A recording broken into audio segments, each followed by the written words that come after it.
Hello. तर मी आले होते मलासाठी खायला घेऊन. मस्त खाल्लं पिल्लं आणि परत मी गेले होते बाहेर, कारण मला मेडिकलमध्ये जायचं होतं.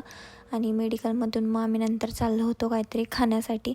तसं तर मला आईस्क्रीम खायचं होतं, बट हिने जबरदस्ती मला नारळ पाणी प्यायला घेऊन आली होती. आणि तिचं असं म्हणणं होतं, आईस्क्रीम खाण्यापेक्षा नारळ पाणी पी, स्किन छान होईल. आता स्किन छान होणं हे महत्त्वाचं नाही आहे, मला आईस्क्रीम खाणं हे जास्त महत्त्वाचं आहे. बट ठीक आहे, मग पूजा बोलली नारळ पाणी पिऊयात, कारण तहान पण लागली होती आणि भूक पण लागली होती. तर तिचं लॉजिक असं होतं की तहान लागली आहे तर नारळ पाणी प्यायचं आणि भूक लागली आहे त्याच्यामुळे त्याच्या आतली मलई खायची. आणि खरं सांगते, मला मलई जास्त नाही आवडत, जास्त काय मला आवडतच नाही. बट तरीही मी थोडीशी दिली होती, ती खात होते.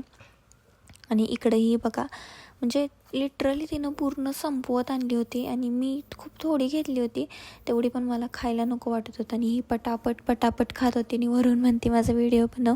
म्हणजे जेव्हा जेव्हा तुला खाऊ वाटणार नाही ना, तेव्हा तेव्हा माझा व्हिडिओ बघ आणि इन्स्पिरेशन घे आणि खा. बट तिला पण संपत नव्हती, कारण खूप जास्त झाली होती ती. मला तर खाण्याची इच्छाच नव्हती. मी कितीतरी वेळ त्याकडं बघतच बसले होते. मी ठरवलेलं हिचं संपली की मी टाकून देणार. त्यानंतर घरातलं सामान घेतलं आणि आम्ही आलो घरी.